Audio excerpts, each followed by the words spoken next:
Règles des loups-garous de tierce-lieu. Salut amis. Aujourd'hui, je vais vous expliquer les règles du jeu loup-garou de tierce-lieu, un jeu social de stratégie créé par Philippe Despalières et Hervé Marly. C'est un jeu à 3 à 8 joueurs où chaque participant reçoit une carte personnage cachée, et le but est de découvrir les traîtres qui menacent la survie du village de tierce-lieu.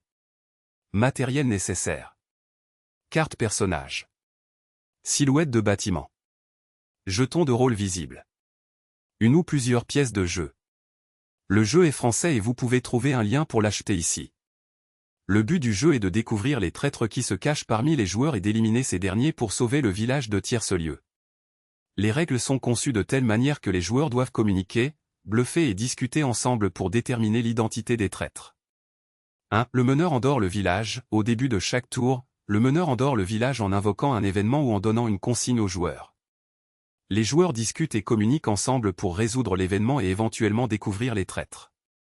2. Pouvoir à exercer après la révélation des victimes. Après chaque tour, le meneur peut exécuter un traître ou une victime identifiée durant le débat précédent.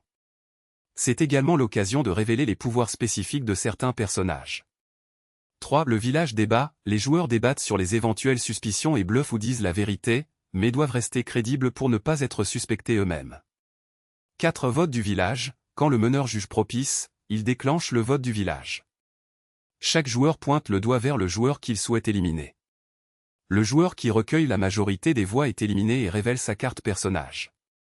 5. Nouveau tour. Un nouveau tour commence immédiatement après l'élimination d'un joueur.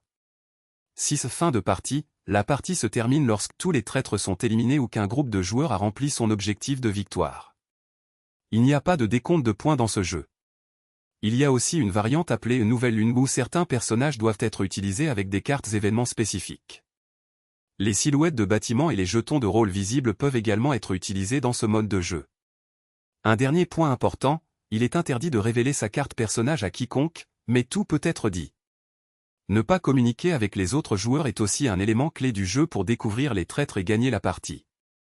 Bluffer est une stratégie importante dans ce jeu pour gagner les votes des autres joueurs.